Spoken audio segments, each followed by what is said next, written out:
Welcome to the story. Don't forget to like, subscribe and support me. The world had fallen into silence after the Great Catastrophe. Cities once brimming with life were now nothing but skeletal remains, broken and empty, their structures draped in thick webs spun by the invaders who ruled over it all. In this wasteland of crumbled towers and twisted metal, Ethan moved carefully, his steps slow and deliberate, eyes constantly scanning the ruins. One wrong move, one sound too loud, and the spiders would come. The spiders were everywhere, massive creatures with bulbous eyes, spindly legs, and webs as thick as steel cables. They had overrun the planet, their domination absolute. The few humans that remained had been forced into hiding, living in the forgotten crevices of the world, underground tunnels, derelict subway stations, and the basements of old, decaying buildings. Ethan was no different. Only 17, but he had been forced to grow up quickly, survival sharpening his instincts to a razor's edge. His home was a small, hidden bunker, buried beneath the rubble of what used to be a shopping mall. He and a small group of survivors lived there, scraping by with whatever food they could scavenge, their existence marked by constant fear and fleeting hope. Every day, the sound of the spiders clicking their mandibles echoed through the city, a reminder that humanity's reign had ended. Today was no different. Ethan had ventured out, as he did every few days, looking for supplies. He crept through the wreckage of an old electronics store, overturned shelves and shattered glass underfoot, his breath steady but shallow. He knew the routine well. Stay low, stay quiet, avoid the webs. But as he sifted through the debris, something caught his eye, a soft, faint glow coming from the back of the store. Curiosity got the better of him. Moving cautiously, he picked his way through the fallen shelves and debris, his heart pounding in his chest. The glow grew brighter as he approached, illuminating a small alcove hidden behind a collapsed wall. There, nestled in a pile of dust-covered equipment, was the source of the light, a strange, pulsating object, unlike anything he had ever seen. It was spherical, no larger than a baseball, but it hummed with energy, its surface smooth and black, veined with tiny strands of glowing light. Ethan crouched down, staring at it in awe. What was it? Some kind of old tech? A relic from before the invasion? Whatever it was clearly important, and perhaps, valuable. His fingers hovered over it for a moment, hesitation creeping in. But before he could pull back, there was a sharp crack. The orb splintered open, releasing a blinding flash of light. Ethan gasped as a wave of energy surged through him, knocking him backward. The world spun, and for a few heartbeats, everything went black. When he came to, his body felt strange. His vision was sharper, his hearing more acute. The faint sounds of the city, distant creaks of rusting metal, the skittering of small animals came into focus as if they were right next to him. But more than that, there was something else, a new sensation. He raised his hand, and to his shock, thin threads of webbing shot from his fingertips, latching onto the wall beside him. What the? He tried to pull his hand back, but the threads held fast. Panic surged through him, but after a moment of struggling, he relaxed, focusing on the sensation. Slowly, carefully, he willed the threads to release. To his amazement, they responded, retracting into his fingers as if they had never been there. His heart raced. Somehow, in that flash of energy, the object had given him a power to control the very thing the spiders used to dominate the planet. He could manipulate the threads, just like they did. But the realization brought with it a new fear. If he had this power, would the spiders sense it? Were they coming for him now? He couldn't wait to find out. Ethan scrambled to his feet, grabbed what few supplies he had found, and hurried back toward the bunker. He moved faster than usual, his mind racing with the possibilities and the dangers of what had just happened. The bunker was buried deep under the remains of an old subway station. Hidden from the surface, it was a safe haven for Ethan and the other survivors. As he slipped inside, the familiar, musty scent of damp concrete and old machinery greeted him. The group was small, just a handful of survivors who had banded together in the face of extinction. There was Dr. Calder, a former scientist with a wiry frame and sharp eyes, who had taken charge after the invasion. Mara, a former soldier who had more scars than anyone else in the group, and a few others of people who had lost everything and were just trying to survive. As Ethan entered, Dr. Calder glanced up from a makeshift table where he was tinkering with an old radio, his brow furrowed in concentration. "Anything out there?" Calder asked, his voice tired but hopeful. "Just the usual," Ethan replied, setting his pack down. "With a broken bar I found something." He wasn't sure how to explain it, but as he began to tell them about the glowing object and the surge of energy, their skepticism was evident. Mara crossed her arms, her expression hard. "You're telling me you can control webs now, like the spiders?" Ethan nodded, raising his hand. A single thread shot from his fingertips, weaving through the air like a snake before retracting back. The room fell silent. Dr. Calder's eyes widened. "That's a broken bar impossible." "Looks pretty possible to me," Mara muttered, still eyeing Ethan with suspicion. Calder stepped closer, examining Ethan with a mix of fascination and disbelief. "This could change everything. If you can control the threads, maybe broken bar, maybe we can fight back." For the first time in months, the spark of hope flickered in Calder's eyes. But it was a fragile thing, easily snuffed out by the harsh reality of their situation. "We've tried fighting back before," Mara said, her voice bitter. "It didn't end well." "Maybe this time will be different," Ethan said quietly. "Maybe we can actually win." The following days were a blur of training and experimentation. Ethan worked with Calder, honing his newfound abilities, learning to manipulate the webs with precision and control. He could weave them into ropes, shields, even crude weapons. The more he practiced, the more confident he became. The others watched in awe, their skepticism slowly giving way to hope. Word of Ethan's powers spread among the survivors, and soon, more people came to the bunker, drawn by the possibility of rebellion. Small groups formed, training under Ethan's guidance, learning to fight back using the very tools of their enemy. They struck at the spiders with a new ferocity, setting traps, sabotaging their webs, and destroying the drones that patrolled the city. But the spiders were not mindless. They had a queen, a massive, terrifying creature named Nyxia, who ruled over the web with cold, calculated intelligence. She sensed the shift in the tide of battle and directed her drones to hunt down the rebels. Ethan knew they were running out of time. Nyxia would not rest until they were all dead. "We need to hit them where it hurts,"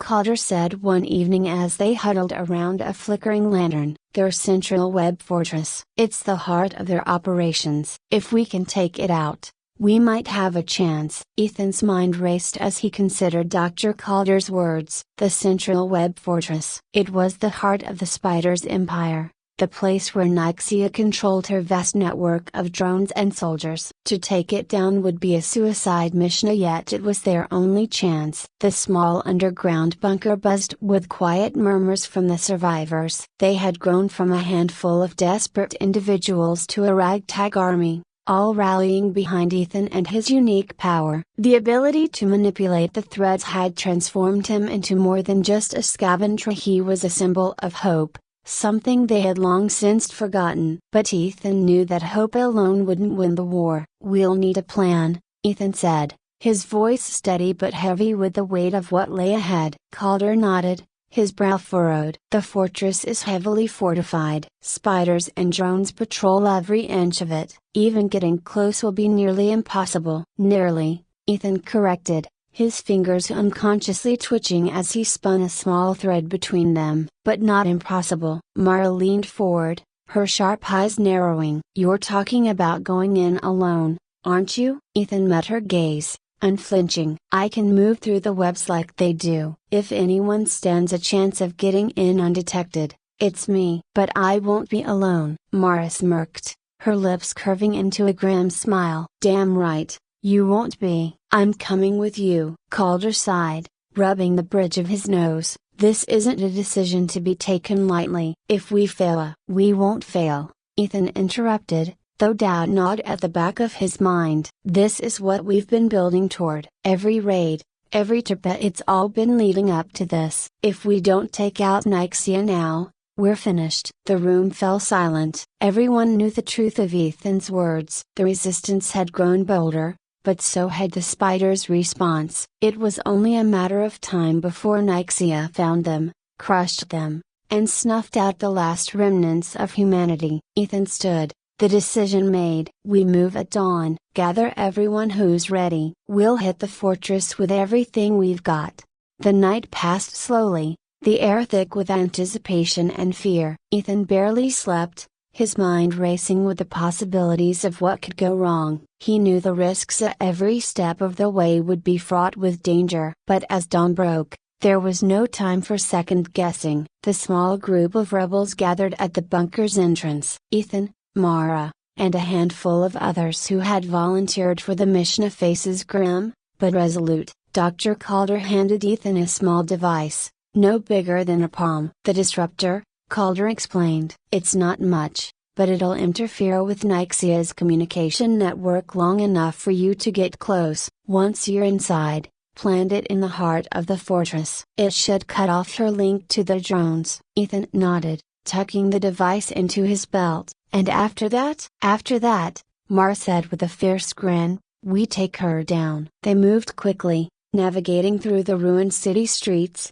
keeping to the shadows as the sun climbed higher in the sky. The webs were everywhere, hanging like sinister decorations across the abandoned buildings. But Ethan led them through, weaving around the threads with an ease that still amazed his companions. He could feel them now, pulsing in the air, alive with some dark energy that only he seemed able to sense. As they neared the central web fortress, Ethan motioned for the group to halt. The structure loomed ahead, a massive dome of interconnected webs and broken stone. It looked like a monstrous hive, pulsating with life. Spiders, both drones and soldiers, crawled over its surface, patrolling its perimeter. Ethan took a deep breath, steeling himself. This is it. Stick to the plan. I'll move ahead and disable the communication network. Once I give the signal, we move in. The group nodded, faces tense but determined. With a final glance at Mara, Ethan stepped forward,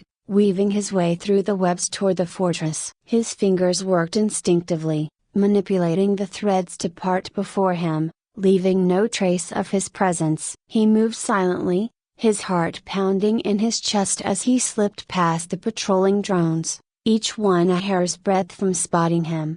Inside the fortress, the air was thick and humid, the webs glowing with an airy light. Ethan could feel Nyxia's presence, a cold, calculating intelligence that permeated the space. She knew something was coming. He could sense her awareness, but she hadn't found him yet. He reached the central chamber, a vast hollow within the heart of the fortress. In the center, a massive web hung like a chandelier, its strands pulsating with energy. This was Ida, the core of Nyxia's control network. Ethan pulled the disruptor from his belt, his hands shaking slightly as he approached the web. He had one chance. See if the device didn't work. If Nyxia sensed him before it activated, they were all dead. With a quick motion, he planted the disruptor in the web and activated it. For a moment, nothing happened. Then, the web shuddered, its glow dimming as the device pulsed with a low hum. The connection was severed. Ethan exhaled in relief. He tapped his earpiece. It's done. Move in. Outside, the rebels surged forward, their weapons raised as they stormed the fortress. Without Nyxia's control, the drones faltered, their movements erratic and disoriented. Mara led the charge, cutting through the spiders with brutal efficiency as they pushed toward the central chamber. Ethan wasn't far behind, weaving through the chaos as he made his way back to the others. But as he entered the chamber, a cold, sharp voice echoed in his mind. You think you've won, little human? Ethan froze, his heart lurching. Nyxia. She was still connected. From the shadows, the Spider Queen emerged, her massive form descending from the ceiling, her black eyes fixed on him with a malevolent gaze. She was larger than any of the other spiders, her body gleaming with a dark, iridescent sheen. And unlike the drones, she moved with terrifying precision. "You've only delayed the inevitable," Nyxia hissed, her voice like the scraping of metal. "You cannot stop me." Ethan's mind raced. The disruptor had worked, and Nyxia's connection to the drones was severed. But she was still here,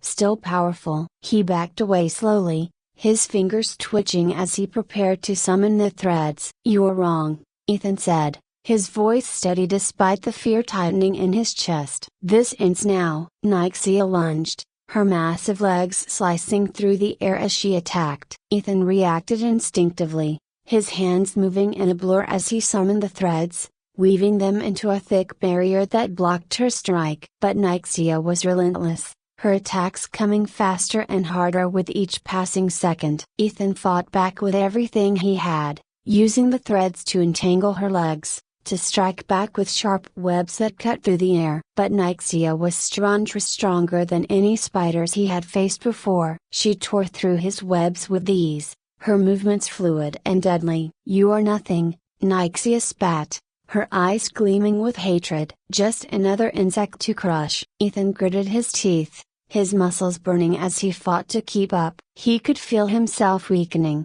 his control over the thread slipping as Nyxia closed in. But then, out of the corner of his eye, he saw Mara. She had made it to the chamber, her weapon raised as she charged toward Nyxia. "Mara, no!" Ethan shouted, but it was too late. Nyxia whipped around, her legs striking Mara with bone-crushing force. Mara was thrown across the chamber, her body slamming into the wall with a sickening thud. Ethan's heart stopped, rage flooded through him, his vision narrowing as he stared at Nyxia, his hands trembling with fury. "You a broken bar." Ethan's voice was low, trembling with anger. "You won't take anyone else." With a surge of adrenaline, Ethan pushed past his limits, summoning every ounce of strength he had left. The threads shot from his fingers, faster and thicker than ever before, wrapping around Nyxia's legs and body. She screeched, thrashing wildly as the webs tightened,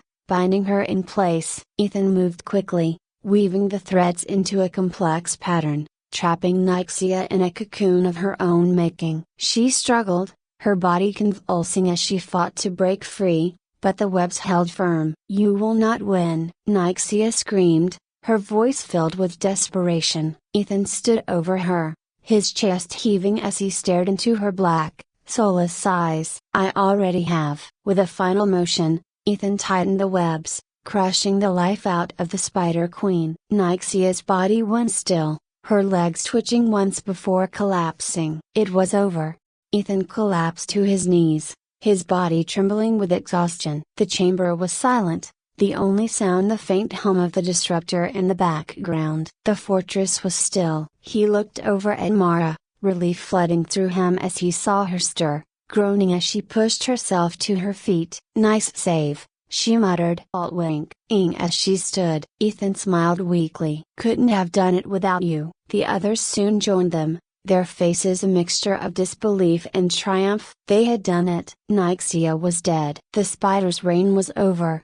Weeks later, the world began to rebuild. The survivors emerged from the ruins, their hope rekindled as they worked together to restore what had been lost. The webs that once covered the cities were cleared away, and for the first time in years, the sky was visible again. Ethan stood on a crumbling rooftop, looking out over the city. The sun was setting, casting a golden light over the broken landscape. It wasn't much, but it was a start. Mara joined him, her arm in a sling but a smile on her face. "Not bad, Spider-Man," Ethan chuckled. "Don't start with that." She shrugged. "Hey, it fits." He looked out at the horizon, his mind already turning to the future. There was still so much to do, so much to rebuild. But for the first time in a long time, he felt hope. "We're gonna make it," he said quietly. Mara nodded. "Yeah, we are." And together, they watched the sun dip below the horizon, the world theirs to reclaim.